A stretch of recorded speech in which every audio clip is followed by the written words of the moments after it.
start. Shall we start? So please, can start. Yeah. Good evening, everyone present here. Today we have a very important topic relating to TDS and their practical aspects and their recent amendments. So every practicing chartered accountant having this question, whether the particular transaction is TDS is applicable or particular organization is applicable. This is our day-to-day life for every practicing chartered accountant. Today we have two eminent person from Deloitte. One is from Bengaluru, Priya Narayanan, and another one is Zainab Bookwala from Mumbai, Deloitte. So Priya Narayanan is a partner in Deloitte Bangalore office. She specialized in tax issues associated with the cross-border transaction, besides handling compliance and regulatory matters. Her expertise lies in structuring Indian inbound and outbound investment, developing cash repatriation strategies, and conducting international tax optimization studies. Priya has valuable experience in serving clients in the technology, media, and manufacturing and pharmaceutical business. She has contributed articles that are published in tax conference of the International Fiscal Association and international magazines. She has a qualification of bachelor degree in commerce. She is a member of our institute too. And CA Zainab Bookwala is a senior manager in Deloitte Mumbai office. She is specialized in rendition of direct tax advisories and compliance services.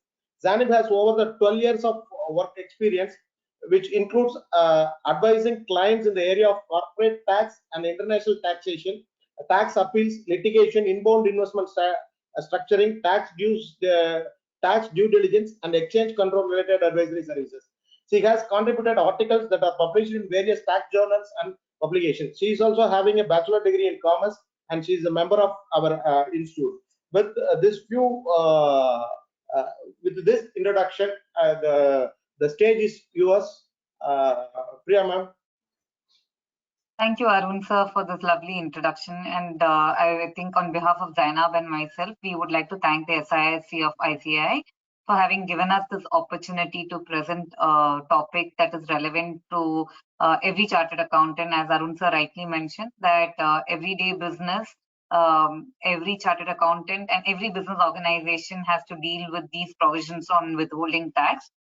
So what we did today is we thought through, what are the relevant provisions and what should we be looking at. In the old age scenario, we would definitely have, or rather, in the historical scenario, we would definitely have 194C, 194J, I, H, and I would think that largely the positions on those are settled. The companies or the business organizations do take withholding tax positions on these items which are already well known to them. Whereas there are a lot of new transactions or new TDS levies that have come in more recently, and it is critical that we start, looking at those provisions as well, because these are the ones that are slightly tricky because it has not evolved yet. It has just been introduced, and therefore it's important that we understand the meaning and the levy itself. Zainab, are you able to see the presentation? Yes, Priya. Sure. So with this introduction, I think what we intend to cover today is the withholding tax applicability on the new age businesses. And when I say new age businesses, I think some of these definitely apply to the traditional side kind of business setup as well. But in particular, when it comes to startup e-commerce entities, when it comes to D2C brands, B2C brands, all of these entities probably will have impact in all the areas that we are discussing today. So the first one, which is the 194R provision, which was introduced in 2022, and we had a CBDT circular clarifying some of the implications yesterday. That's going to be discussed, followed by a brief introduction over the cryptocurrency transactions, which is withholding tax levy under 194S. Followed by the e-commerce transaction tax, which came in it was effective 1st October 2020, 194O. And we have then 194Q, which came in again now, on the purchase of goods itself. We also have another tax collection mechanism on 190 under 206C for sale of goods, which is another area of topic that we will be discussing today. So with this, let me just start off the discussions around 194R. Now, withholding tax on benefit or perquisite in respect of business or profession. So 194R was introduced under Finance Bill 2022 with the intention of taxing any benefit or perquisite that is paid to a person by a resident. And the question really is that, what is the benefit or perquisite that gets taxed? While we will come to it, I will first lay down what are the legislative provisions, and I will also highlight, what are the issues that we are facing, and then we will go into some of the clarifications that have come in yesterday, and how is the interpretation that we should be looking at, when we probably advise clients. So first of all, when it comes to the applicability, it says that the tax obligation is cast on the person who's responsible for providing the benefit of perquisite, which is the case in any other withholding tax as well. The person who's actually making the payment for the income is the one who's cast the obligation to withhold tax. In this case, there is a benefit of perquisite that person A is transferring to person B, and that person A has the less responsibility to withhold tax. And then the benefit of perquisite should arise from the business or profession of the recipient person. That is to say that the benefit of perquisite that the person B is receiving should be done when he exercises his business or profession. And the third applicability is whether it is convertible into money or not. So, there are cases where the benefit of perquisite need not be convertible into money at all. It is probably given, for example, a travel voucher, or for example, a gift that's for personal consumption. These are items that may not be converted back into money, unlike in the case of a voucher or a gift card, which can be converted back into money in certain circumstances. So irrespective of whether you can convert it into money or not, once a benefit or a perquisite has been passed on from one person to the other, it will be subject to 194R. Now, the rate of withholding, as I said, I'm only laying down the provisions now. We will come to the issues and the challenges in the next few slides. The rate of tax over here that has been defined is the rate at the rate of 10%. So 194R says that a person who is supposed to withhold the tax should do it at the rate of 10% on the benefit of perquisite provided. The other conditions, or rather, the other provisions and the provisos and the exclusions that come in the legal provisions is that if there is a benefit of perquisite that is provided partly in cash and partly in kind, the question is, do I have to withhold tax on the entire component or not? And the Act clarifies to the extent that it is partly in cash and partly in kind, then appropriate tax has to be withheld on both the components put together, or the aggregate value of the components put together. Again, issues around this, will come to it in the next few slides. As far as the threshold is concerned, if a person making the payment has is liable to tax audit, then typically this will apply.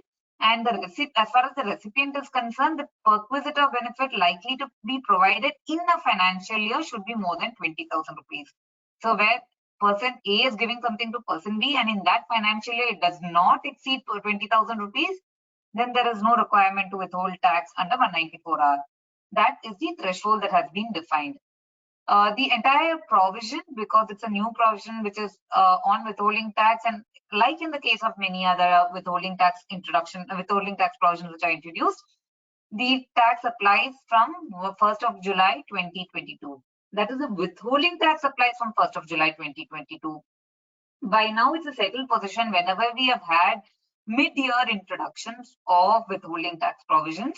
The question really arises as to, what happens to transition transactions. That is to say, I have accrued the amount prior to 1st of July, but I make the payment after 1st of July. Or I have made the payment prior to 1st of July, and I have accrued it only later in the books. I mean, it typically doesn't happen in a normal corporate scenario. or if both of the transactions are prior or both of the transactions are post, or if it's an advance, these kind of combinations can arise. But now that it is a settled position that we go by the accrual or payment, whichever is earlier, and if the accrual has happened 1st of July, it's purely the payment. One could potentially argue that, you know, the liability was already accrued and, you know, even the benefit has been passed on already, and therefore it should not arise. Whereas the other extreme view is that, you know, the payment is happening later. So even if one happens later, it would apply. But I believe in the past there have been clarifications issued on transition transactions, especially in the case of 194.0, which could be potentially stretched here as well. So with this background in mind, you know, we will go into the practical aspects and, you know, some of the compliances that are required. Now, we have looked at the provision that, you know, the 10% applies and the scope of the provision, what it really says. The TDS, as any other case, is supposed to be done on a monthly basis, and you deposit to the government treasury by the 7th of the following month in the case of the first 11 months of the year. I think the screen went off. Zainab, is it still visible? Because in mine, the slide deck is gone. Priya, it's visible. It is visible only, madam. It is visible only. Okay, thank you.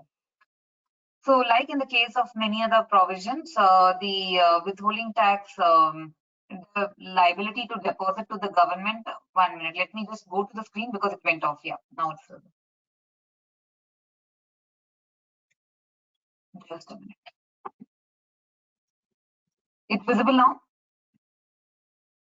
Yes, Yes, as of yeah. now, section 194. Sure. Because in my case, in my slide, I mean, it went back to the video mode, that's why, yeah. So we were talking of the compliances. By the 7th of the month for the first 11 months and 30th of April for the last month, we would normally withhold and remit the taxes to the government treasury. That same principle applies here. Delay in deposit of taxes would attract interest and penalty, which is also normal course. As in the case of any other case, we have a higher interest where withholding tax has been withheld but not remitted, and probably a slightly lower rate in the case where withholding tax itself has been not done. Now, when it comes to prosecution, this is an area that in the last, say, 5 to 6 years has been under the government's radar, that in case they're having taxes, particularly where the business has withheld the taxes but not remitted to the government's account, these are increasingly under the scrutiny of the government to get, you know, with the prosecution notice. So we've had many instances where the SSC has even erroneously, in many cases, omitted withholding a tax, and that is purely, it could be on account of an accounting oversight or a miss out of the many transactions they handle. One transaction could have been missed out. That plus, for example, if you have had a lot of traces demand which has been outstanding over a period of many times, these kind of scenarios are typically picked up by the system, because today, you know, the way that the entire TDS department is organized, everything is automated and they have access to data. So if you have a lot of traces demand that's outstanding, plus you have in your returns, you know, where you have filed, you have cases where the withholding tax was done, but the deposit was done late for whatever reasons. Those transactions are auto picked up, and if the threshold is breached, then, you know, there are notices on prosecution being issued to the principal officers of the company. So this is one area that is very critical. While as routine as it may seem, the companies should be very, very aware of, you know, the prosecution related aspects, because typically prosecution can be done once in the lifetime of a company. So this area is something that is, you know, of utmost importance.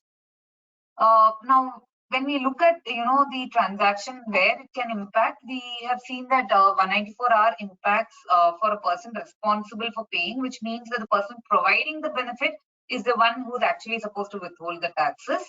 And, you know, in the space of consumer industry clients, especially if you look at, you know, the direct to customer brands or the brand to customer brands, or you also have cases where you have the entire distribution network in the traditional setup laid out. That is, the manufacturer sells the goods to the authorized distributor, and then it goes to the dealer, and then it goes to the customer. In all of these channels is where there would be rewards and incentives for higher sales targets being met, And these are the typical instances where the provision could come in. Now, the typical way that we would say you have to go about analyzing whether 194R applies or not is to really sit with your sales promotion team, business development teams, and identify in your sales channel what is the incentive schemes that they have laid out, what are the incentive schemes that they have laid out, and under those incentive schemes, which are the generic ones, which are the ones that are exclusive in your company, and what do you think should be the position that has to be taken out. So analyzing the sales promotion expenses, sitting with the sales function within your organization to understand would be absolutely critical. There could be incentives in other functions as well. For example, Diwali gifts being given out to any vendor, for example. These are things that are normal that could be there too. But I would assume that the sales promotion related incentives are the ones where you would have more of the bulkier amounts.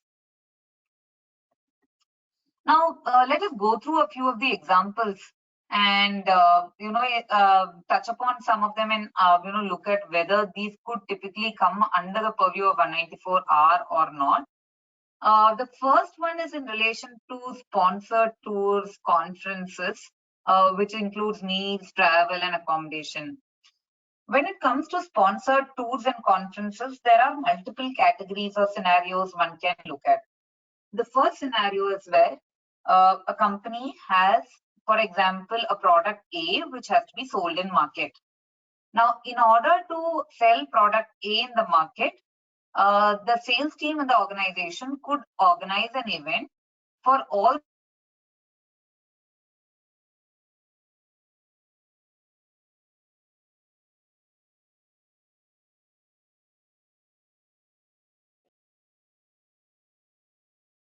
Is Priya audible?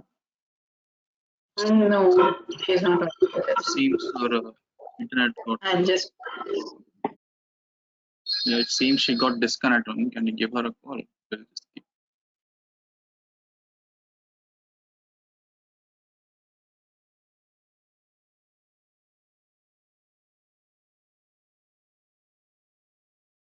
Zainab, can you hear me? Yes, now I can hear you. Okay, sorry. What did you hear last from me? I think again there was a network issue drop. So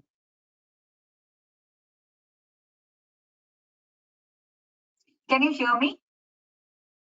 Yes. Yes, And ma'am. what did you hear last from me? No, so the first item which you were discussing, sponsored tours and Yes, conferences. You're just off for just sure. 10 or 20 seconds only. Okay, sure. So when it comes to sponsored tours, conferences, the company which is actually selling product A, what really happens is that they would call all their dealers, distributors into their organization and say, listen, I need to educate you about my product so that you can sell it better in the market. And therefore, irrespective of whether the distributor or dealer is big or small, everybody gets called in and you do an education session with them and you train them to be better equipped to sell your product in the market. Now the question is that whether such a sponsored event would trigger a 194R or not. It could be held in your office premises, it could be held in a hotel, you could just have tea, coffee and some snacks, or you could have a lunch around the event, or you could take them out to a resort and hold a sales event around that place. Irrespective of all of that, the question is that whether the sponsored event could trigger a 194R or not. Now, there are other cases as well where this will apply. For example, you have at the end of the year done a very good sales, and the company has decided that for organizations that have achieved a particular value of sales target, they will invite them over and hold a conference. And the question is that when you invite dealers or distributors, only if they have met a sales target or only if they have achieved certain conditions pre-laid by you, will there be a benefit or perquisite that is attracted? Now the question is that in these cases, mind you, there will be transactions that you will already have 194C, for example, on, or 194I, for example, if you have hired a facility, 194C, if you are giving food or catering organizing a catering. So that is in respect of organizing the catering or hotel, and therefore you are giving the facility, the person who's renting out the facility to you, you're paying him something, you're paying a withholding tax. You're paying the caterer some money, and for that you are actually withholding tax. But 194R will apply on a separate leg, which is the amount of benefit or perquisite the person whom you have invited will be getting, which means there is already a 194 CJ in many, or I in many of these transactions. But on top of it, in respect of the other person who's getting the benefit, whom you have invited to the event, there is a likely chance that there could be 194R. Personally, in my view, if it is a mass event, which is for the education in general of all your dealers, distributors, so that your product can be explained better and they are better equipped to go to market with, then in those cases, ideally, the 194R trigger should not apply. However, if you are calling specific dealers, distributors for having achieved sales target, or rewarding them, you call them for an event or hold a event in a resort and invite them, in those circumstances, it is likely that 194R would apply, because there is a benefit or perquisite applied specifically to some people. I also recall at this point that this analogy comes from Rule 3 perquisites in salary, where, in case of employees, if you have a gym or any facility which is extended to all employees, there's a specific exclusion that says then that will not be treated as perquisite. But if you have, have exclusive membership for select employees, then that could trigger perquisites. I think it's useful to draw some analogy from there in order to conclude this part of the transaction. Moving on to the next set, which is advertisement materials, display product bearing logo of the company. The question is that, again, you could have a sales outlet or a franchise outlet which is run by a third party, and by whether displaying of advertisement material in that place, or you have display product, or you have the brand name or a co-branding being displayed. So you have a, say, popular chain that is selling household goods, and that has a branding A, and the product itself is of a company of B. You could have a co-branded advertisement A and B put together either in the sales outlet or in that vicinity of the area. The question is whether there's a benefit or perquisite. To my mind, not really, because this is purely sales promotion, and it takes the character of sales promotion, not advertisement and not benefit or perquisite. And that is where this category of expense should lie. We don't really have a clarification from the CBDT on the second one. While on the first one, it's largely in line with what we discussed so far. The third one is a very interesting one, and it really relates to volumes, a volume discount or a trade discount or a cash discount that is given. Now, in these circumstances, what happens is that it is a very established industry practice that where there is a volume discount that is being given, and because the person has achieved a particular level of sales, it could be either given as a discount in the invoice itself, or there could be a note, which is a credit note that is raised subsequently to reverse that much level of sales. Now, the question is whether any of this can trigger the question of 194R, because it's a benefit or a perquisite passed on. Again, I would think that in the commercial substance, it is between the dealer and the company that's manufacturing the products to have decided that, for if I sell 1,000, I'm going to get probably 100 more units. Or if I sell 1,000 units, I get a discount of X percentage. It's a commercial arrangement. One cannot say that is a benefit or perquisite that's being passed on, because then it reduces the sale price of the product itself. Now, having said that, probably, the CBDT also had these questions around them which came to them, and they have issued a clarification yesterday on the lines that, the volume discount, cash discounts also trigger a benefit or perquisite. In the interest of the business and, in the interest of being practical and pragmatic on the approach of the whole 194R, they have said, you need not withhold tax. Now, the charge to act, charge to TDS itself comes from the act. The circulars are binding on the tax officer who is the person who enforces the law, but then on the SSE can choose his interpretation, which is based on the law and which he believes is right as per the legal jurisprudence. So therefore, I would say while the clarification says that it's more pragmatic view, I would think that even if you go deeper down, it's a commercial arrangement and therefore discount should not really attract the 194R. But this is a debatable transaction. Apart from that, we've had the famous ruling of the Supreme Court in the case of Mahindra and Mahindra, where the Supreme Court held that the waiver of a loan should not amount to a 28.4 perquisite, and it was also held that it's not a 41.1 transaction, and especially in that case where the write-off of the loan was concerned, it was held that there is no money being exchanged, it should not be treated in terms of money's worth, and therefore there's no benefit of perquisite. I would think that similar logic should apply. While the CBDT has clarified yesterday that 194R should not really relate to a 28.4 or to a 41.1 only. It is more generic in nature. But obviously, when you do a withholding, you also look at the income of the other person, right? And in that circumstances, it's hard to say that, I will ignore that fact pattern and look at only one part of the transaction. So there is a lot of scope for, uncertainty, litigation in this area. We'll have to wait for it to evolve and study on a case-to-case basis to figure out the applicability of withholding tax here. The other issue is around the deductibility of expenditure and the nature of benefit of perquisite. Here, I think we should be aware that where 194R applies and tax is not being deducted, obviously a 40IA would come into place and therefore no TDS, the expenditure will not be deductible. On the contrary, what happens is if you have withheld tax, then 40IA will not come in. The question of deductibility under 37 needs to be examined. Now, under 37, what happens is that you look at a case where the company has, you look at the case of, say, for example, pharma companies.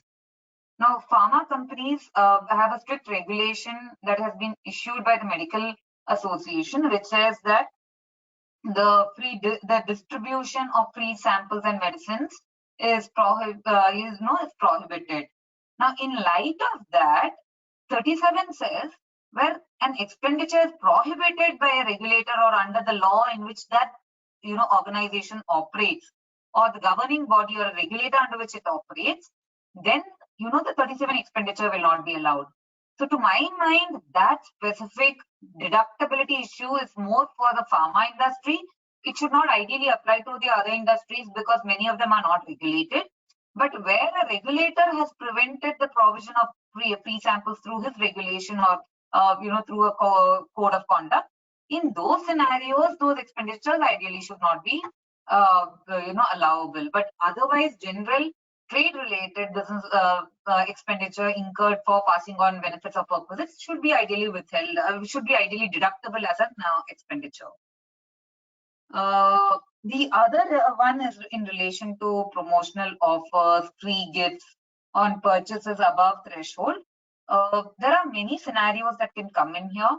You can get, for example, if a company supplies 10 products to its customer, the question is that, for buying 10 products, they could probably give one free. Now, is that free actually subsumed in the price of 10 or not? Versus, is that a separate benefit of perquisite that's passed on? Likely that the commercial arrangement is such that the 10 would subsume the price of the 11th one, which is given for free, and therefore really you should not treat as benefit of perquisite.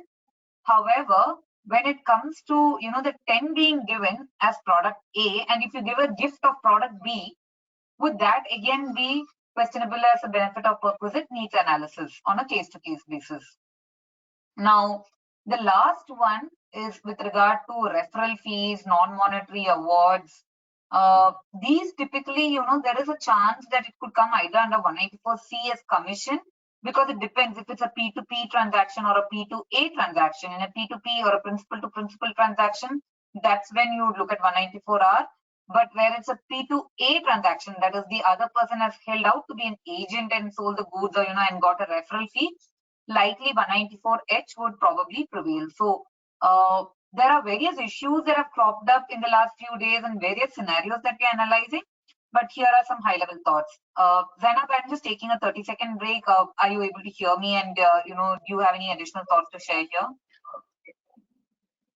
Yeah, I can hear you. No, I think nothing additional as such. Once we discuss the circular, I think a lot of the issues will get clarified in the subsequent slides.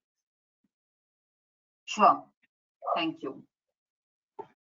Yeah, so welcome to CBDT Circular 12 of 2022. I think, I'm sorry, we have said 2012. Probably that's a typo error from our side. We will have that corrected.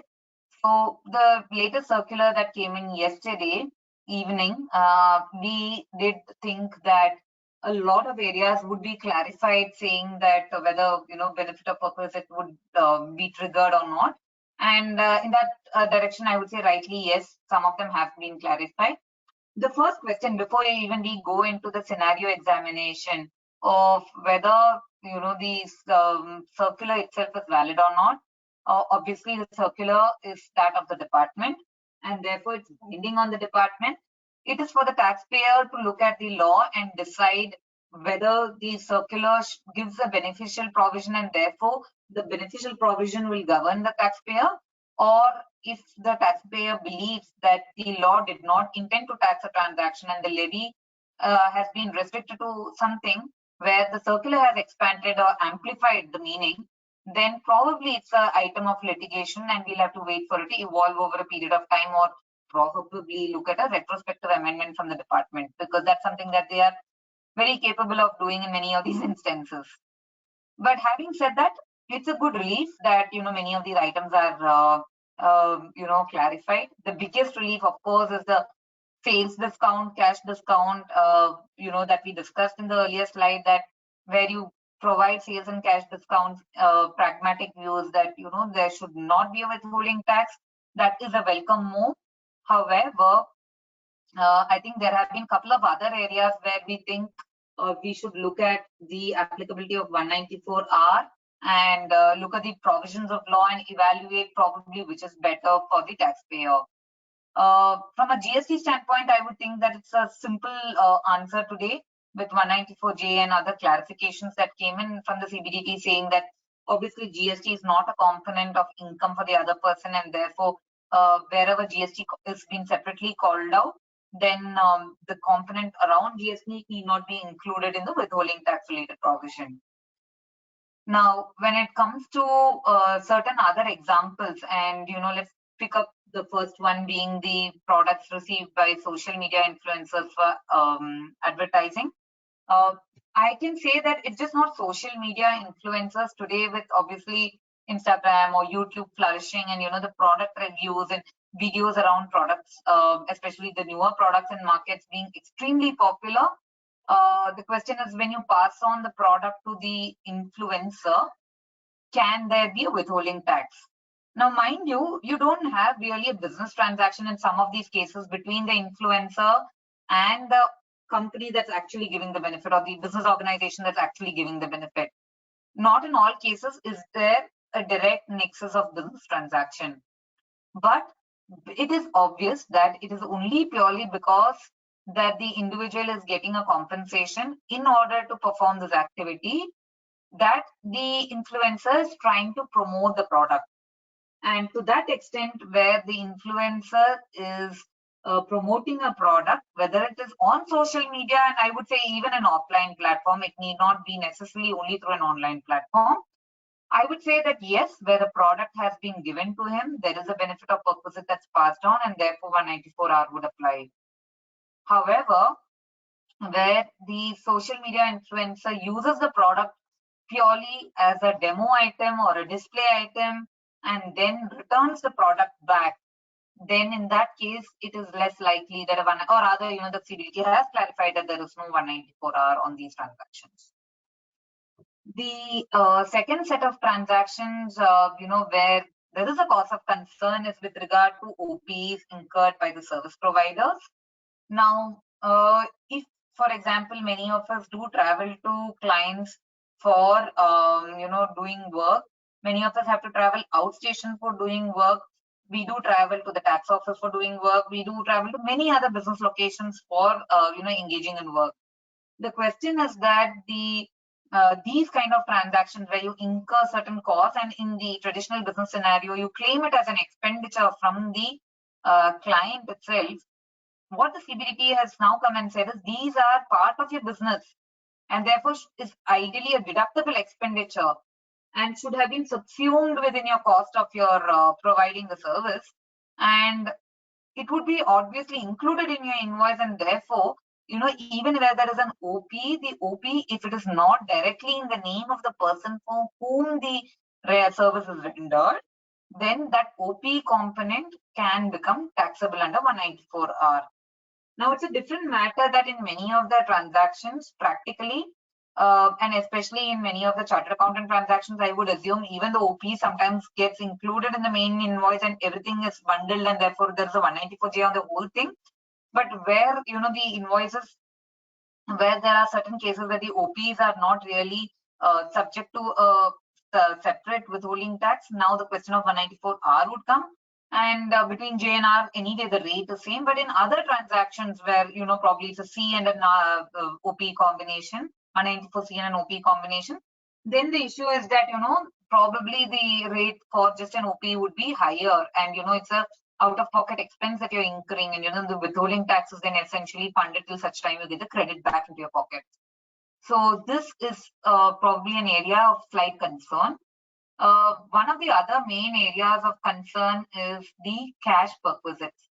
Now, in case of benefits which are provided, which are not in cash, for example, if it's a sponsorship of a tour, if it is a product that is given for free, if there are any such transactions, it's quite clear today that 184R would apply. But what happens if you get actually money being transferred as incentive for having achieved sales or for undertaking certain activity? Now, in these circumstances, if you link it back to 28(4), and it says that it is, the benefit of perquisite should be in line with the profession or business that you render, and you rely on the Supreme Court ruling in the case of Mahindra and Mahindra. There is a chance that you can say probably that cash perquisites were never intended to be taxed, because the simple reason is they are tracked. So when you transfer money in a bank account, it is tracked already, and the idea of introducing a 194R is on taxing the intangible benefits and perquisites that's going in. But the clarification seems to suggest otherwise. It says no, not just anything that's not visible, but even the bank transactions which are being subject to tax will be subject to, even the bank transactions which are being transferred online will be subject to a 194R.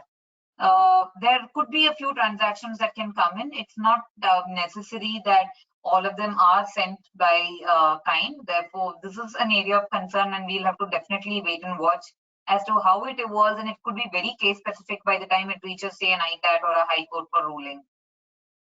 So these are some of the areas where I would say, the question of the 194R comes in. Another one is also with relation to the valuation. I would say that the valuation one is fairly sorted, because a person who's incurring the expense would know what is the benefit that is being passed on. Therefore, when you are incurring the expenditure, and therefore, it is approximately that value that you would offer for 194R purposes as well. Where there is a time lag, then you would go by fair market value. That is to say, you have got the product or the item, say, 1 year ago, and you are giving it as a perk today. Then that definitely there is an issue around the valuation, and you should probably look at the latest fair market value, except there are some exclusions that are being provided. The other issues around how do you treat the threshold, and how do you also look at the mid-year applicability. So when you look at the threshold of 20,000, you have to look at it for the full financial year when it comes to 2022, 2023.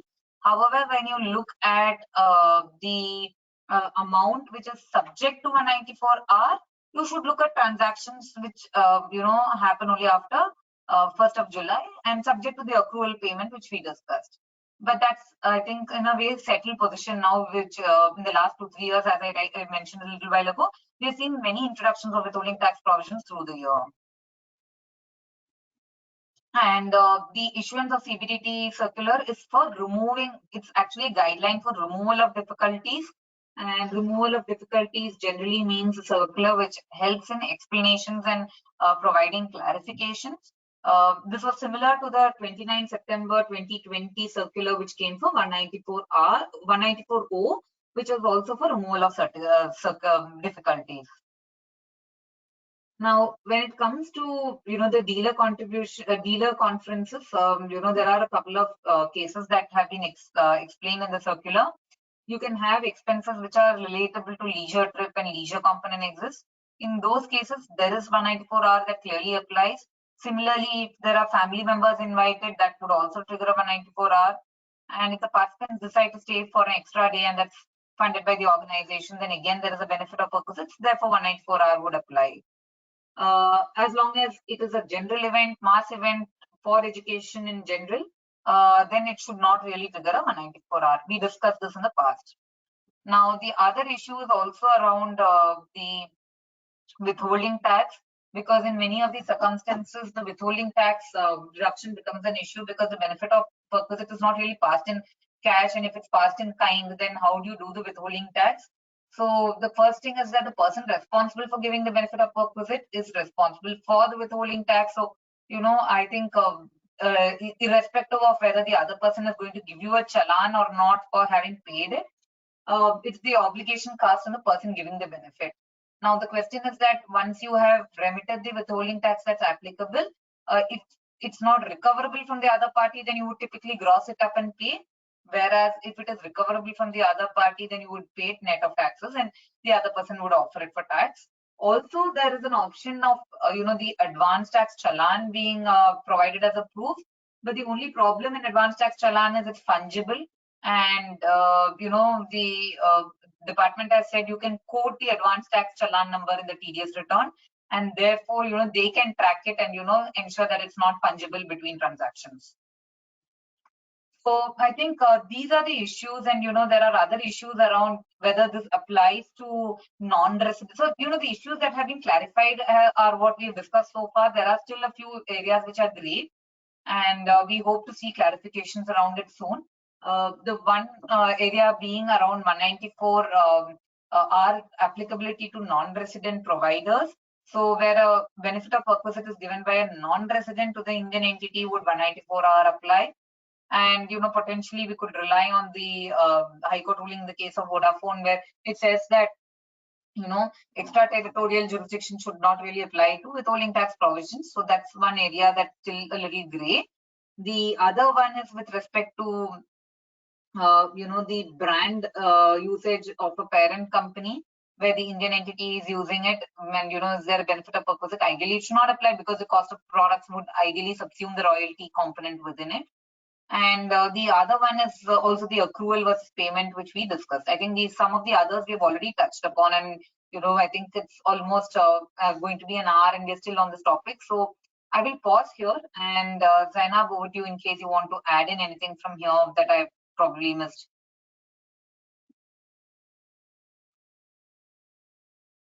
Yeah. Priya, just one point over here. What happens to these gift cards and say the meal cards which are there generally? So if it is provided as a kind of a say perquisite or a benefit to a third party, now at one place generally we take a position that these gift cards and meal cards are akin to money, and therefore now, of course, it has been clarified that even the cash component will be taxed as benefit. But so, how do you take a position for that? Good question, Zainab. I think, to my mind, that these cards and vouchers are probably not currency in that sense, or a legal tender in that sense. And therefore, while they're akin to money, they would probably be closer to goods, because instead of giving goods, you're giving them some vouchers of an e-commerce platform that you can go and buy the goods from. So therefore, it's likely that it would trigger a 194R, more likely yes than a not, because it's akin to giving the item in kind. And it's not really legal tender in a way. Okay. Yeah. Thanks. So that's where we are on this. Moving on, I think around 194S. So this is a absolute new concept under the income tax provisions. There were issues around, whether virtual digital assets, that is VDAs itself, are legal or not. And I think in 2000, 1 minute, I think again my screen is flashing saying it's not on the right screen. Just a minute.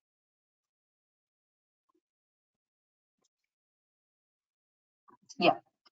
So there were questions around, whether VDA is legal or not, and there is no clarity. So I think RBI first say that transacting in this is prohibited, and then there was a Supreme Court ruling that came in to say that that infringes probably the right, and therefore it is not the right view to take.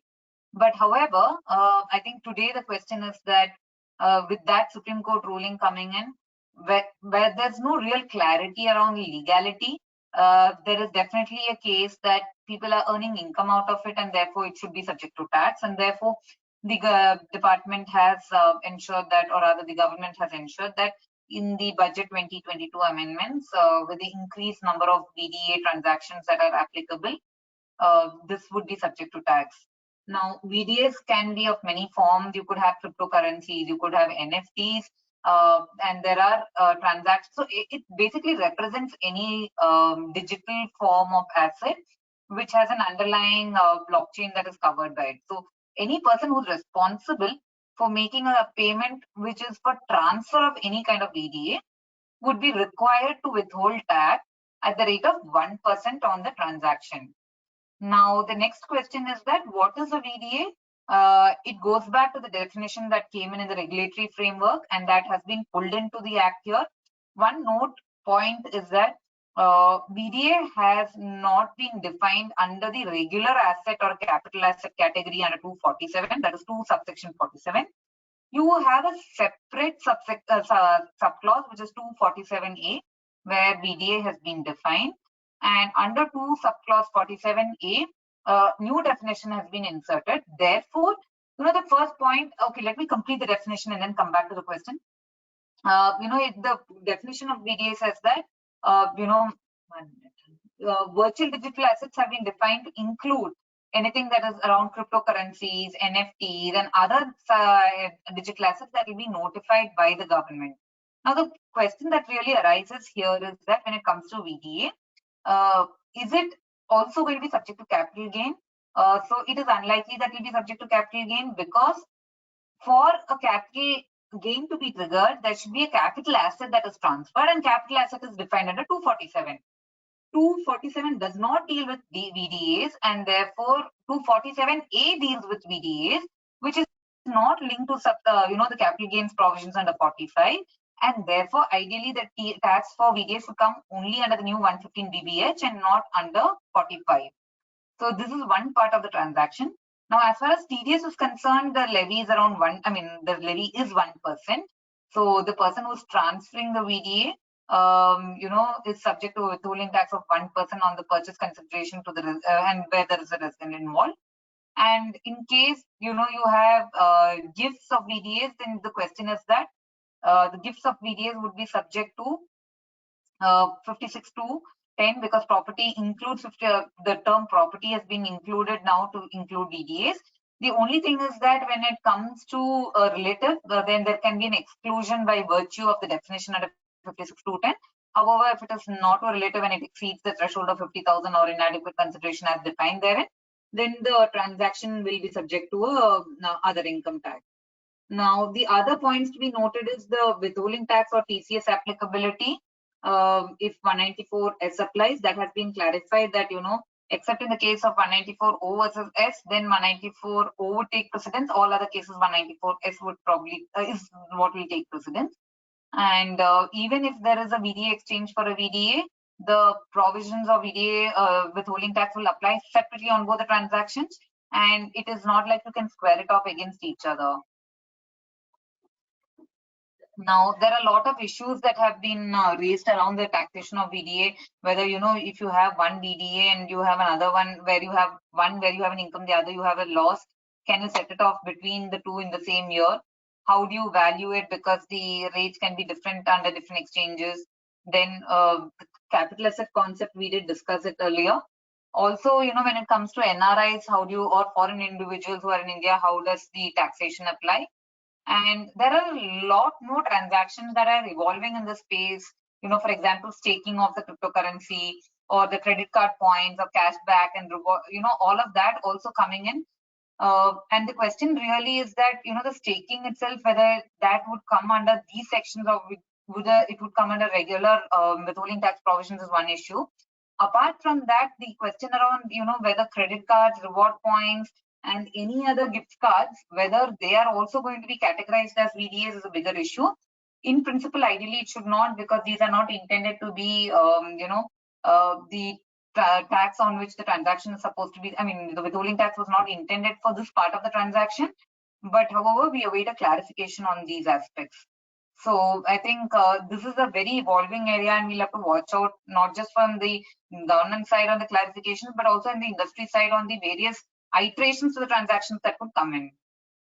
So with this, I think I complete my portion of the discussion. I will now hand it over to Zainab to take over the next set of transactions and next set of withholding tax provisions. Yes. Thanks, Priya. Is my screen visible? Yes, ma'am. Yes. Visible. Okay. Yes, so I will be taking 3 provisions. These are not the latest ones introduced by Finance Act 22, but relatively new. 194O. 194O was introduced by Finance Act 2020. And this was a time when, a lot of TDS, new TDS and other provisions were introduced, including the famous equalization levy. Equalization levy was applicable in case of non-resident e-commerce operators, and whereas for resident e-commerce participants, transactions between a e-commerce operator and a resident e-commerce participant, section 194O provisions were introduced.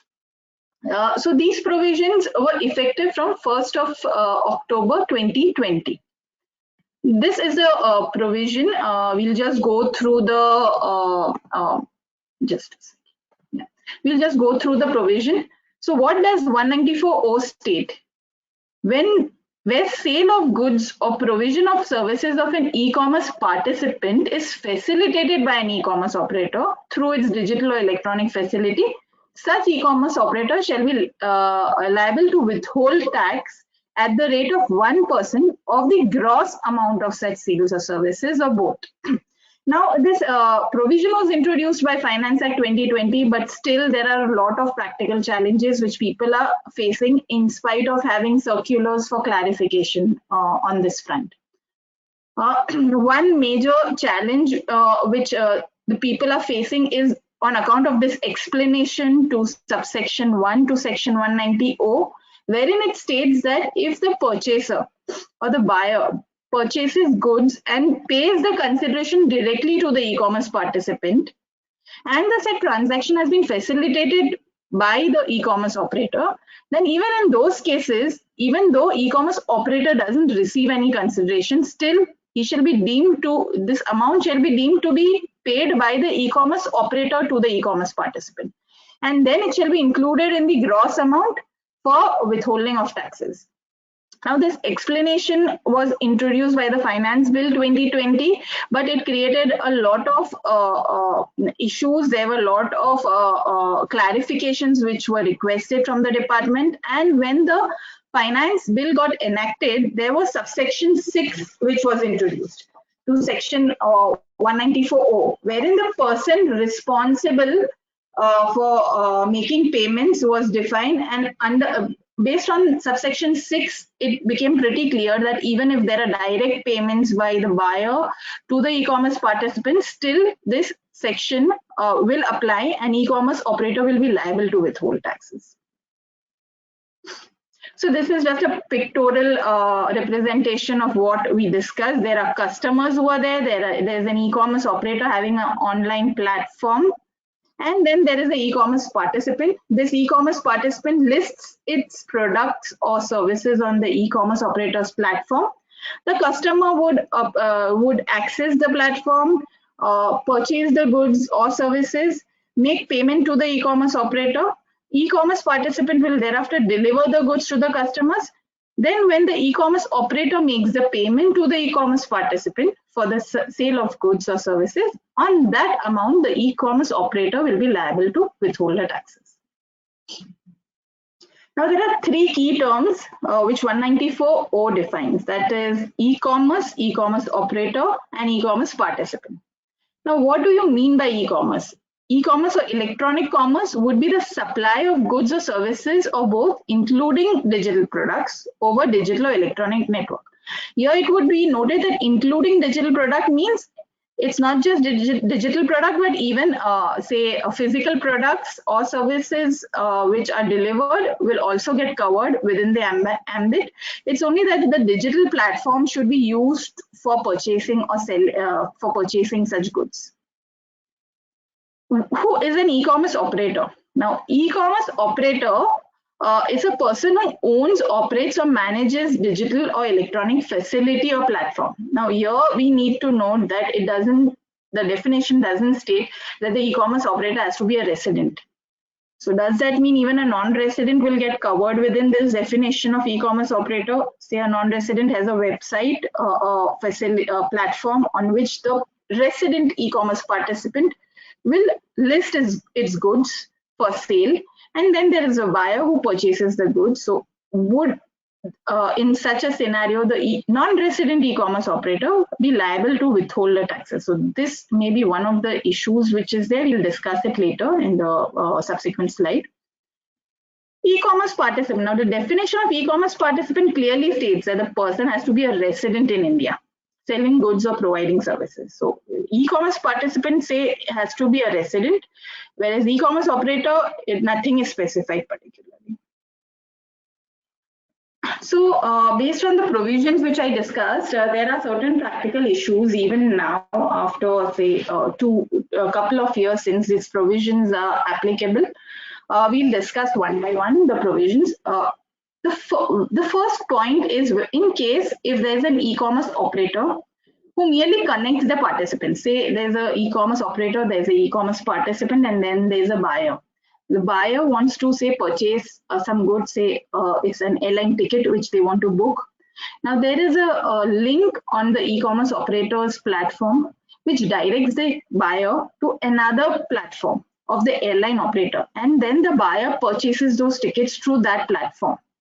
Can the first platform, which was just used to share the link of the airline's platform, can that particular entity or the e-commerce operator would be liable to withhold tax? Now, in this case, one may say that the transaction per se never got terminated or concluded on the platform of the first entity, that is the e-commerce operator.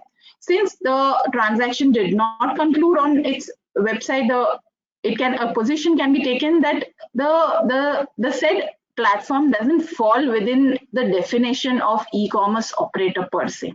And even the airlines will not fall within the definition of e-commerce participant, because the website, the airlines is not using this website of the e-commerce operator for selling. It is just directing, it is just connecting the two parties to purchase the goods. This is what we were discussing. What happens in case if there is a non-resident e-commerce operator and an Indian e-commerce participant? Now here again, as Priya had mentioned under 194R, we can place reliance on the Vodafone ruling and state that it may be extraterritorial and a non-resident e-commerce operator should not be liable. But we need to note here that after this Vodafone ruling, section 195 got amended. Based on that, the 195 provisions were applicable even in the case of the non-resident. But similar amendments are not there in any of the other provisions. So can I still take a position based on this ruling that 194O or 194R will not apply in case of non-residents? Again, there is section 204 subclause 5, which states that non-residents have to withhold, and it provides a procedure as to who will be the agent who can withhold on behalf of the non-residents. So there is no clarity over here whether a non-resident e-commerce operator would be subjected to the provisions of 194 and would be required to withhold taxes. Now, if we see practically, it will become a huge challenge. This is not just one section. There are a lot of other withholding tax sections. Then one can say that all these sections will apply to a non-resident. But then practically, people have been in the past as well taking positions that this is extraterritorial, non-residents are not required, and also I think we need to evaluate this whether non-resident e-commerce operators will be subject to this. The other issue, or I mean, it may not be an issue as such, it's pretty clear, but in case if there are only two participants, say there's an e-commerce operator who is there, and the e-commerce operator on its own platform sells its own goods. So here, the e-commerce operator and the e-commerce participant is one and the same person. 194O to apply, there needs to be three parties: e-commerce operator, e-commerce participant, and the customer. Since there are only two parties in this particular transaction, a position can be taken that 194O will not apply if the e-commerce operator sells goods, its own goods on its own platform. The other point is about the GST component. So we have received clarifications as far as 194Q is concerned, or now 194R is concerned. The GST component should not be included when you look into this. When you decide on whether TDS is to be deducted on the amount inclusive of GST or exclude. Now under 194O, there is a little different wordings which are being used, wherein it says that tax should be deducted on the gross amount. Now, what do you mean by gross amount? Does gross amount mean it should be inclusive of GST? Or does it mean that it should be inclusive of certain other expenses which the entity might be incurring, and all those expenses, including that, say including the discounts and all? This particular point has not been clarified in the circulars in the past. So this would be again a question mark whether gross amount would be inclusive of GST. Now, there have been circulars in the past under 194I and 194J during the service tax regime, wherein it was mentioned specifically that service tax would not be included while in the amount while withholding taxes under 194I and J, provided the service tax component has been separately listed in the invoice. Now, can I place reliance on that particular circular and say that if the amount of GST is separately shown in the invoice, then 194O should not apply, and it should only apply excluding the GST. This again, whether discounts are required to be reduced from the sale consideration. Now there could be two scenarios. One is, say the discount is borne by the e-commerce participant. So the e-commerce participant who is selling the goods himself provides a discount. And in that case, since the e-commerce participant is providing the discount, what view should be taken? Should the term gross amount be taken as it's inclusive of discount? So I mean, you take a gross amount, don't reduce the discount, or should I take a position that anyway the e-commerce participant is going to receive the consideration net of discount? So even in the invoice, what would be shown is, say if the goods are sold for 1,000, the discount, instant discount is 100, then even in the invoice the amount which will reflect is 900. So in that case, I think the second view might be a more practical one, wherein I say that it should be on 900 and not on 1,000. Now, there can be another scenario wherein the discount is borne by the e-commerce operator. So nowadays, if we see these e-commerce websites, there are a lot of discounts which you have instant discounts on card payments and all. Now, those may be provided by the e-commerce operator as such. So then when the e-commerce operator makes the payment to the e-commerce participant, it is the total price and not excluding discount, because the discount is borne by the e-commerce operator. So in such a scenario, it is pretty clear that the sale price for the e-commerce participant is 1,000. The discount is not what the e-commerce participant is bearing, so the TDS has to be on the entire 1,000 and not on 900. So that position, I think, should be pretty clear in such a scenario. So there is now another, I think, this particular scenario, that is where the payment is directly done by the customer to the e-commerce participant. This is what I was talking about when I was discussing the provision. The explanation and subsection 6 now clearly clarifies that even if the payment is directly made by the customer to the e-commerce participant, but since the transaction has been happened through the platform of the e-commerce operator will be the person responsible for paying, will be deemed to be the person responsible for paying to e-commerce participant, and in such a case the e-commerce operator will be withholding the taxes. Now, how do you practically apply this? If it's a recurring transaction of with that e-commerce participant, the e-commerce operator may adjust this TDS against some other payment. But what happens if it's a one-off transaction? How do you ensure? How do you recover that particular TDS amount from the e-commerce participant? That may need to be looked into. The last issue which I've listed is in case of offline transactions. So there may be a scenario where the e-commerce participants may be listing the goods online on the e-commerce operator's platform.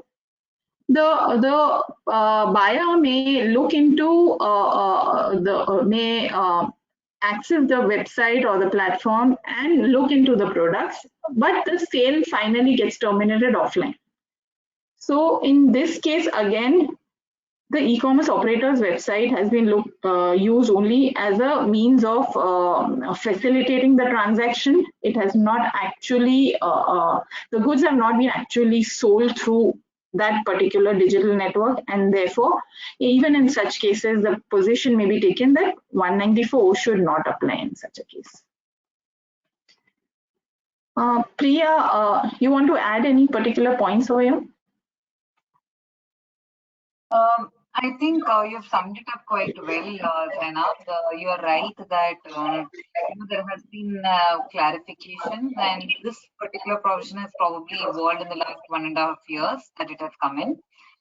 Originally, there were a lot of issues when the original law was drafted, and that's why there was a deferment to push it in that year to October 2020, and then there were a set of clarifications in September 20. There are still quite a few issues that remain, and I think we will have to wait for certainty to emerge in the following few months. Issues like, the transaction being facilitated but payment not being routed through the transaction, whether there could be a withholding tax applicable or not. And the answer to that being that if it is facilitated, then that's where it ends. Beyond that, you will have to pay the withholding tax. Whether the payment went directly or not, that's a commercial arrangement. But the intent is to tax anything that is on the platform. Now, having said that, the question is that, what is the difference between facilitation and listing of transactions on a platform? Now, if you're purely listing the transaction on a platform, then it's more akin to 194C advertisement and not a 194O. Because in a listing case, what is there is you have a catalog, you have the price, and you list the products, and you can't really go click there and buy it. You might have to include it separately. Whereas when it is, a normal e-commerce transaction, you can go click buy and do everything on the platform and be done with it on the platform. So these kind of position differences are there, but I think now it's still more settled, and maybe in a year or two, when all of these cases go into assessment, we will start seeing a few more iterations and positions evolving. Sure. Okay. So moving on to the next provision, this is in relation to tax TDS on purchase of goods. Now, Section 194Q was introduced in the year in Finance by Finance Act 2021. Before this section, Section 206C1H was introduced, which is in relation to tax collected at source, and that particular TCS provision was applicable on sale of goods. So sale of TCS was applicable from 1st October 2020, and thereafter this particular provision was introduced by Finance Act 2021. After the TCS provisions were introduced, there was a lot of industry hue and cry, and there were a lot of system changes which were initiated because of that. And then when Finance Act 2021 introduced 194Q, again the people were in a midst of confusion as to how will this apply, how will it interplay with Section 206C1H, who will be responsible, whether the seller would be responsible, the buyer would be responsible, and all those questions cropped up. There were circulars also issued for clarification on these aspects, in spite of that circular, there are few more areas which may still require some clarity, and we will discuss this in this subsequent slides. So let's look at the provision. TDS on purchase of goods.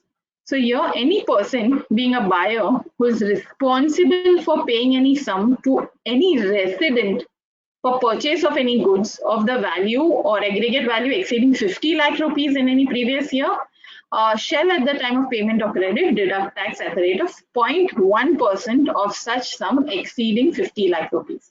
Now here the TDS rate is pretty low, it's only 0.1. The main reason of introducing these transactions were to bring all these transactions of sale and purchase of goods within the tax ambit. So since past so many, since years, TDS was applicable more on services and other payments, but never on goods. Now, in past 2 years, there have been 2 provisions dealing with sale and purchase of goods. Here, it will be important to know who will be qualifying as a buyer. Buyer is a person who will be withholding the taxes. Buyer means a person whose total sales, gross receipts or turnover from the business carried on by him exceed 10 crore rupees during the financial year immediately preceding the financial year in which the purchase of goods is carried on. Now, here it should be noted that the buyer has to have a sales, gross receipts or turnover from business. This particular point has been later on clarified as well by the circular that if there is income not from business but from other sources, then that particular income will not be included while computing this threshold of 10 crore. And the other point which may be important over here to look is that the threshold of 10 crore has to be looked into in the immediately preceding financial year, not in the financial year when you withholding. So say if the company has a sales gross receipts lower in the immediately preceding financial year, less than 10 crore, but in the current year it may exceed 10 crore, still 194Q will not apply to such a company. Circular had also clarified the point that if a company is a newly set up company, there is no records of the past year, and so this threshold of 10 crore is not met, and in those cases, if it is a new company, then 194Q will not apply to that company. These are certain terms which are used under 194Q. So who is a deductor? As we discussed, deductor is a buyer who purchases goods of the value greater than 50 lakh in a financial year from a single seller. And that buyer's sales gross receipt has to exceed 10 crore in the immediately preceding financial year. Who is a deductee? Deductee has been defined as a resident seller. So the person from whom the goods are being purchased has to be a resident. That's an important criteria over here. The rate of withholding we discussed, it's 0.1%, and TDS will be applicable on payments made over and above 50 lakhs. Now this point has also been clarified. So if there is a transaction value of 75 lakh during the year, TDS will apply only on 25 lakhs and not on the entire 75 lakhs. This is just a flow chart which we have prepared. I'll just quickly run through this. Now, say if ABC is a buyer whose turnover is exceeding, if the turnover does not exceed 10 crore, then there is no obligation at all under 194Q. Separately, TCS obligations has to be looked from the seller's perspective, but there will not be any TDS obligation. Say the buyer's turnover exceeds 10 crore, then it needs to be seen whether that buyer has has made any purchases exceeding 50 lakh from in aggregate from a seller. If no, then again no TDS. In fact, no TDS, no TCS. If the purchases doesn't exceed 50 lakh in a year, no TDS, no TCS applicable. But if it exceeds 50 lakh, then you need to see those provisions of 206 AB and all, wherein that compliance check has been introduced. So this provision was also introduced last year and it was amended by the Finance Act 2022. You need to check on the portal, income tax portal, whether the payee will fall under the specified person definition. What is who is a specified person? The one criteria which is there is the return, the specified person is a person who has not file the return in the immediately preceding financial year. So if that is the case, then TDS will be deducted at the rate of 5%. If not, then TDS will be deducted at the applicable rate of 0.1%. Now 194Q and even for 206C1H, the important term which is this, there has to be a purchase of goods, there has to be a sale of goods. Goods has not been defined under the Income Tax Act anywhere. So how do you figure out what is goods? You will have to refer to certain other laws wherein the term must have been defined. There are two particular laws, the Sale of Goods Act 1930 and the GST Act which defines the term goods. As per the Sale of Goods Act 1930, goods means every kind of movable property other than actionable claim and in money and includes stocks and shares. And there are certain other points. There's a difference as far as GST definition is concerned. GST goods has been defined to mean every kind of movable property other than money and securities. So your securities is excluded from the definition of goods, but actionable claims has been included. Sale of Goods Act, actionable claim has been excluded, but shares and stock has been included. So this is a difference between the two definitions. How do you marry both the definitions and decide from the income tax perspective whether a particular item is a good or not? There are a few scenarios which are listed wherein you may have to evaluate whether this will be termed as goods. Now say there are utility bills like gas, water and electricity. Now the circular which was issued for 195Q stated that if there are any energy saving certificates traded through registered power exchanges, then those transactions will not be considered as goods. So does that mean that the utility bills per se will be termed as goods? Electricity per se will be termed as goods? There have been various decisions under the, I think the indirect tax front, wherein it has been held that electricity is a good. And if we rely on that, then based on those particular judicial precedents, these items would be considered as goods for the purpose of 194Q. Another important point would be about the unlisted shares or off-market shares. Now, shares per se is a kind of a right which you have in a company. So whether that can be termed as a goods. But if we see the circular again on 194Q, it states that listed shares traded on a recognized stock exchange would be excluded for the purpose of section 194Q. Now, since listed shares have been excluded, does that automatically mean that unlisted shares or shares sold off market will be termed as goods? And we saw the definitions earlier under both the acts. If we see the Sales of Goods Act definition, stocks and shares are included within the definition of goods. So if we combine the circular along with this definition, a position may be taken that unlisted shares would qualify as goods. Then there is slump sale, demerger, merger transactions which are there now. Slump sale and demerger, merger transactions basically are transfer of a business undertaking. Would a business be qualified as goods?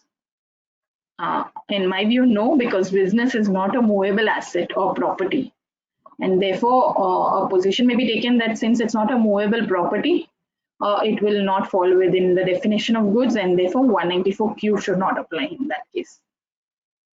Then there are prepaid instruments such as meal cards and gift cards. Here again the controversy, as we discussed even in 194R, can we state that prepaid meal cards and gift cards are akin to currency? Now, if we see, these prepaid cards are regulated by Reserve Bank of India. So it may be possible to take a position that it is akin to money, because prepaid instruments per se is not used for consumption. It is in turn used to purchase other goods. So when you use meal cards or gift cards to purchase goods, maybe that transaction may be subject to 194Q. But the transaction of issuing meal cards or gift cards, whether you can consider it as goods or not, maybe question mark. Here I've just given 2-3 illustrations about 194Q. How do you compute the threshold? As we discussed, the threshold of 10 crore is more in relation to the business income or turnover or receipts, and it doesn't include any receipts other than business. So if there is a scenario, say 7 crore, an entity is earning 7 crore through manufacturing, 2 crore through rendering of services, and 2 crore as interest income from bank, whether 194Q would apply in such a case. Now, the circular has clearly clarified non-business activities are to be ignored. So in such a case, the turnover of ABC Limited will be only 9 crore from business, and therefore 194Q should not apply in such a case. But this is a scenario of purchase returns. What happens in case of a purchase return? Say the buyer made purchases of INR 100 from the seller and deducted tax of 10. Subsequently, there was a purchase return of 40. So S returned only 36 to B. Now, can B adjust this for pertaining to purchase returns with another seller? Now, the circular has clarified that in case of purchase returns, the tax can be adjusted against subsequent transactions with the same party, but it is silent on what happens if there's a different party. Now, legally it is not providing any such thing, but if we see in practice, if there is any excess payment of TDS, companies generally adjust it against some other payments, even if it is not with the same party as such. Even if it is with the different parties, the TDS has been adjusted. So practically, this position may arise that you may have to adjust this 4 rupees against some other party. Fixed assets. Now, will fixed assets qualify as goods again? Fixed assets which are movable property and which has certain, based on certain judicial precedents, it has certain attributes such as it is capable of being used, it is capable of being transacted, that is bought and sold, and it is capable of being transferred, delivered. Then in such cases, fixed assets will fall within goods. So if it is a movable asset, then yes, 194Q will apply in even if there is a purchase or sale of fixed assets. Priya, you want to add anything particularly? I think Zainab, at this moment, no. I think you've been covering all of the relevant problems. At this moment, nothing. Sure. So we may move to the next provision, which is in relation to section 206C1H. This was introduced by Finance Act 2020 on sale of goods. So the seller in this case is required to collect tax on sale of goods from the buyer. Now, this is a provision which is there. What the provision states is, every person being a seller who receives any amount as a consideration for sale of any goods of the value exceeding 50 lakhs, other than certain exemptions, including goods exported outside India, shall at the time of receipt collect tax from the buyer at the rate of 0.1%. Now, the second proviso to section 206C1H states that if the buyer is liable to deduct tax under any other provisions, then this provision will not apply. Then there's a definition of seller. Who is a seller? Seller means a person whose total sales, gross receipts or turnover from business by him exceeds 10 crore rupees in the immediately preceding financial year. So this is similar to what the definition of buyer was in section 194Q. Now the interesting fact over here is that in that case it was mentioned that in the 194Q it was mentioned that the seller has to be a resident from whom you are purchasing the goods. Whereas over here there is no such mention whether the buyer or the seller has to be a resident. The only exemption which it provides is in case of export of goods and in case of import of goods. So there are only two situations: if there's export of goods outside India or import of goods to India. In those cases, 206C1H will not apply. Now these are certain terms which are used as we discussed. I'll not go again into detail. Again, in this case, TCS will be applicable only on the amount over and above 50 lakhs during the year. So this is how 206C1H will apply. You have to check whether the turnover of the seller exceeds 10 crores. If no, then there's no TDS obligation. If yes, then you need to see whether the receipts from a particular vendor or buyer during FY 22-23 will exceed 50 lakhs. If no, again, no TDS, no TCS provisions. But if it exceeds, then you will first have to evaluate whether 194Q applies. In case if 194Q applies, there will be no TCS collected. However, if 194Q doesn't apply, then you may have to check whether PAN is available or not available. If PAN is available, then at the rate of 0.1%. If PAN is not available of the buyer, then the TCS has to be at the rate of 1%. Here again, you may have to check whether the buyer is a specified person or not through that compliance checklist. So these are certain practical aspects of 206C1H. There may be a overlapping between 194Q and 206C1H. One of the first points is about transfer of shares and securities. Now here I would like to highlight, say if there is a company, a foreign company, the resident Indian is holding shares of that foreign company, and then it is transferring those shares to a non-resident. Now there is no criteria of a buyer or a seller being a resident in 206C1H. It only states if there is an export, then it will not be taxed. Does this sale of a foreign company share by a resident to a non-resident qualify as an export? Per se, there's no movement as such, unless say if there is a share certificate in physical form. But then in that case, do you say that because the share certificate moves from India to outside India, it's an export? Share certificate is only a means, right? The shares give you certain intangible rights of ownership in the company.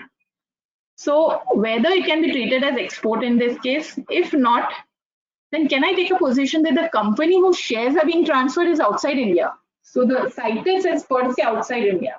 So ideally 206C1H should not apply in that case.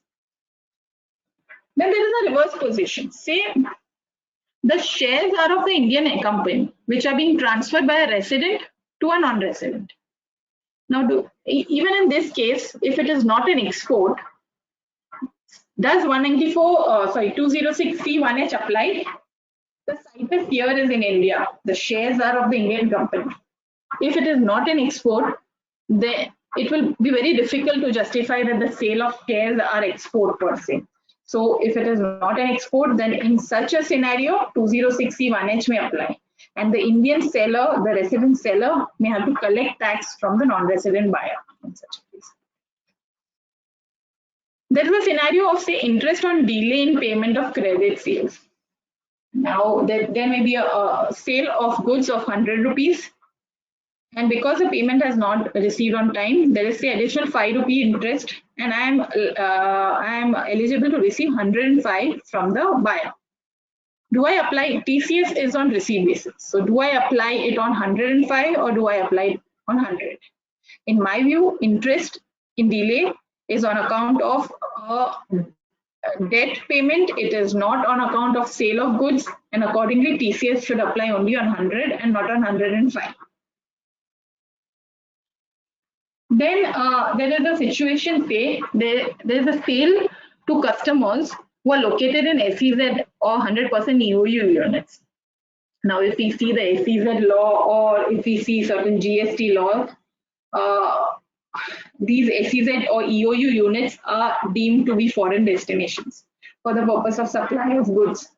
In such a situation, if it is deemed to be a foreign destination, can I say that sales to such customers is an export sales and therefore not liable to TCS under 206C1H. Now, if we see this export out of India has been defined under Section 80 HSC. Now, under this section, export out of India literally means you have to send the goods from India to outside India in order to get the deduction. So, I mean, if we look into this perspective, then the sale to SEZ or EOE units may not qualify as exports, and a practical view would be that TCS would be applicable in such cases. What happens in the case of composite contracts? Now, there is, say, a supply of goods and provision of services. Now, if the agreement separately specifies the consideration for both, it may not be an issue, and 206C1H may apply only in case of supply of goods. In case where the agreement doesn't specify the breakup or bifurcation of the consideration, generally in GST law, it is taken as 70% towards supply of goods and 30% towards provision of services. So in such a case, can I apply such a bifurcation and state that only 70% will be liable to TCS and balance 30 no? I don't think so. It may be possible as far as the Income Tax Act is concerned. If it is a consolidated consideration for the composite contract, then in my view, 206C1H should apply on the entire consideration. The last scenario would be the TCS in case of job works on component sale. So if there's a job work or a contract manufacturing work which you give, and during providing the said contract or job work, there is a sale of components by the manufacturer. If there's an actual sale and there's a transfer of title, then sale of component transaction will definitely be subject to 206C1H. However, the components are only provided for the purpose of doing the job work and there's no transfer of title. In such a case, job work will fall under other sections, and therefore TCS provision should not apply in those cases. So 194Q and TCS, this is just an interplay. How do you check what will be applicable? So say there's a transaction. If the transaction is liable for TDS under any other section, then that other section will apply, and 194Q and 206C1H will not apply. However, say if the transaction is not liable for TDS under other section, is it liable for TCS under other section other than 206C1H? If yes, then those TCS provisions would apply. If no, then you need to check whether that exceeds 50 lakhs. If yes, then you need to check whether the buyer's turnover exceeds 10 crore. In that case, 194Q will apply. However, if the buyer's turnover doesn't exceed 10 crore, then check whether the seller's turnover exceeds 10 crore.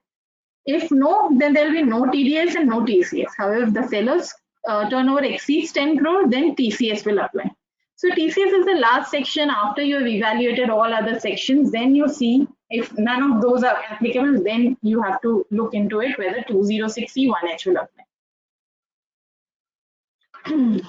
This is just a illustration of what we discussed earlier.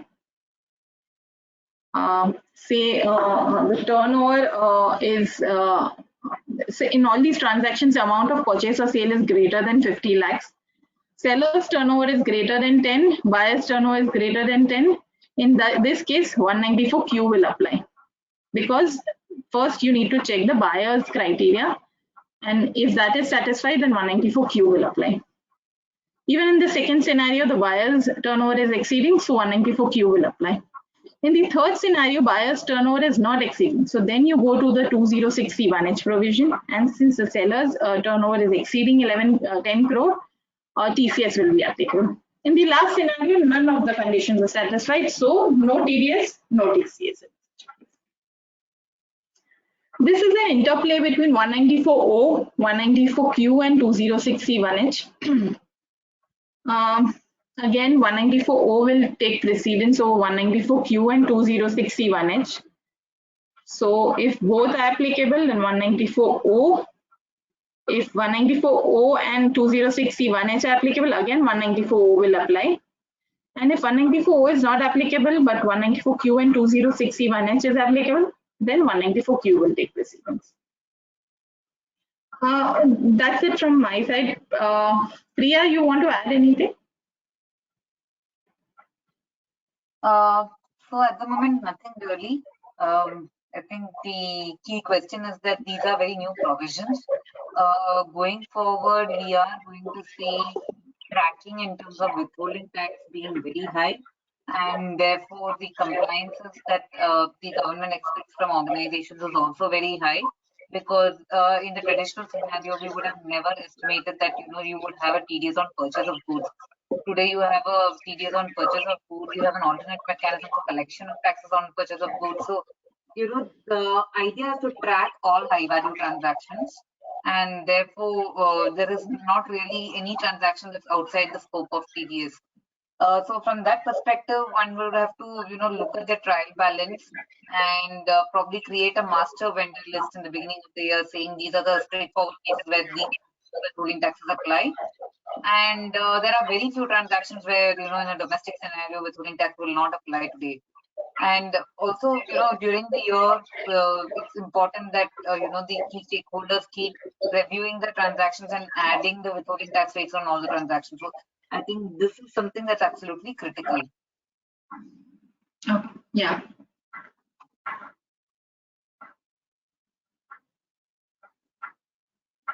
So that's it from my side. In case if there are any questions, maybe we can take it up. Last 20 minutes for questions, so both of us are here happy to answer questions. Yes. We have 4 to 5 questions that came up. I'll just share my screen 1 minute. Sure.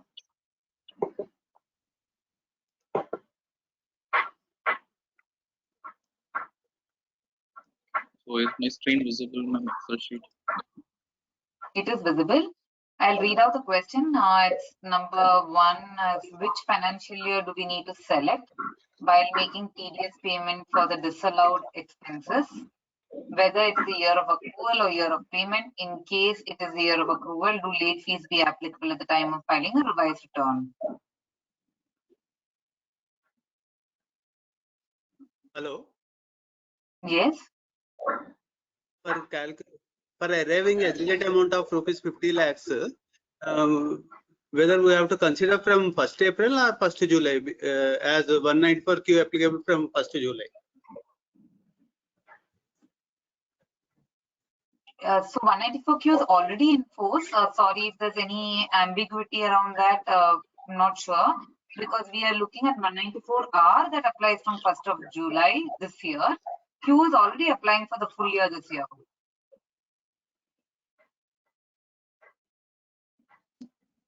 Maybe I'll mute everyone, ma'am. After taking up this question, we'll take up the questions, if at all any, from audience or voice. Sure. Zainab, do you want to take a shot at the first question? Yeah, so as per the first question, what it is being asked is if there's an accrual of payment and TDS has not been deducted and the same is being disallowed. So in most of the it also depends on the section which is applicable, but in most of the TDS sections, it is applicable on accrual basis. That is when you record in your books of accounts or the payment, whichever is earlier. So in this case, since you have already accrued, it should apply in the year in which you have accrued. And accordingly, if there is a late payment, then of course the late filing fees will be applicable in such a case. Perfect. Yes, I agree with you.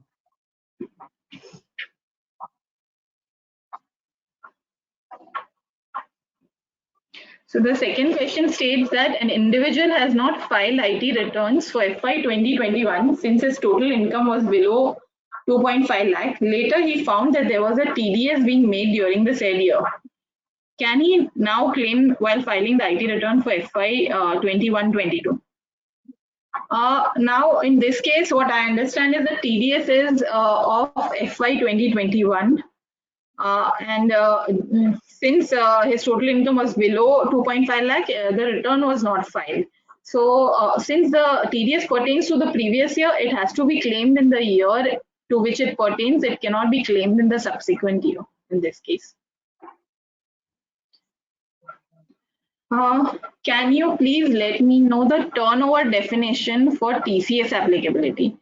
Does it include GST? So TCS, the turnover definition, there's no definition per se of the turnover, but what it seems is that based on the accounting, if you are recording the turnover in your books of accounts as inclusive of GST, then it will definitely be inclusive of GST as such.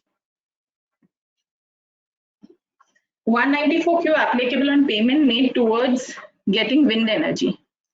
Yes, again, this is a kind of a utility, or you can say whether wind energy is a good or not will be a debatable issue. But similar to what electricity or any other utility payment is concerned, electricity has been termed as a good. So maybe even wind energy through which the electricity is generated may also fall within the definition of goods. Yeah, and I'll take that question number on room number 9, which says that I'm working in a hotel industry. We are giving complimentary room nights to owner partner. Will 194R be applicable on that? So I think that would really depend on the facts of the case, that if the owner or partner is also an employee of the organization, then would it be characterized as 192 salary and therefore perquisites under Rule 3 versus 194R? So it would be a little more specific. We'll have to examine. For arriving aggregate amount of 50 lakhs, whether we need to consider from 1st April or 1st July, please clarify. I think we have mentioned that, when it comes to the current year, the new provision that's applicable is 194R. It applies from 1st of July 2022, and the threshold there is 20,000. If you're referring it to the last year provisions being introduced, so let me put it this way, I will give it conceptual as an answer, because I think the question is not aligned with the introduction of the law this year. So I will rather give you a conceptual answer. So wherever there is a threshold applicable and the threshold relates to the financial year, you will have to apply to the full financial year. And the TDS will apply for transactions after the period that the law comes into force. So if the date of law enforcement is 1st of July, then the TDS will apply for transactions after that, provided you have reached the threshold. But the threshold is generally evaluated for the full year.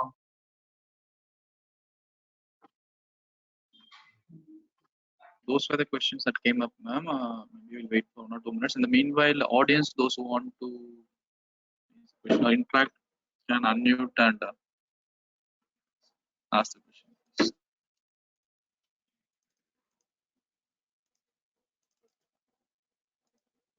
There is one question that came up now.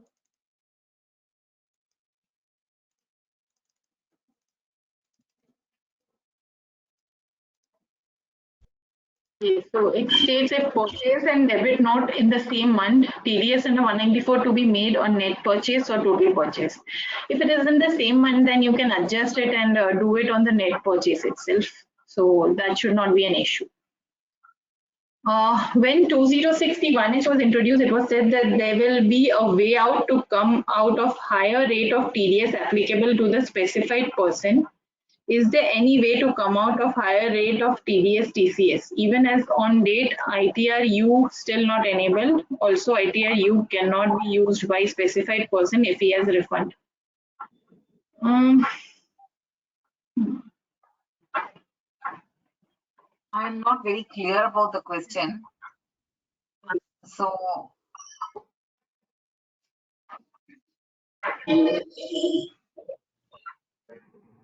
maybe the person can unmute and speak. So starting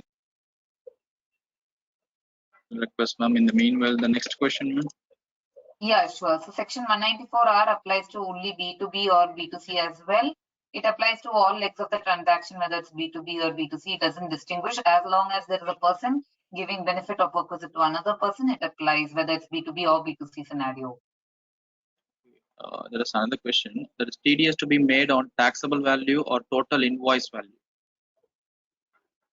So the TDS, wherever the GST specifically called out, there is a clarification saying that it will exclude the GST and you will be paying TDS only on the invoice value excluding GST, so provided the GST is called out.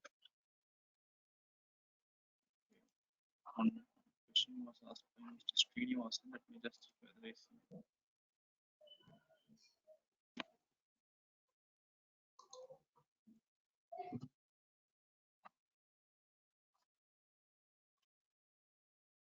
Sir Srinivasan, sir, you can unmute yourself, sir.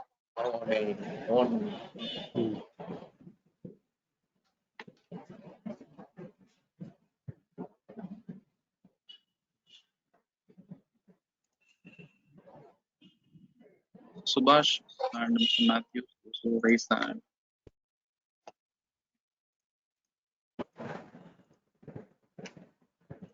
Okay.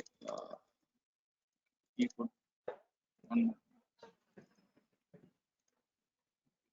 The same person, Mr. Srinivasan, asked this one. Is there any way to come out higher rate of TDS for the specified person? Yeah, so unfortunately, 260 is not included under 197 for obtaining lower withholding tax. So at the moment, I would say that the possibility is low.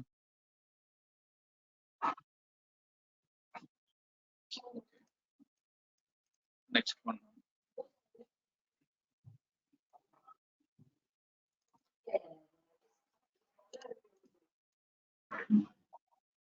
This question is accessories for Zainab, 94Q.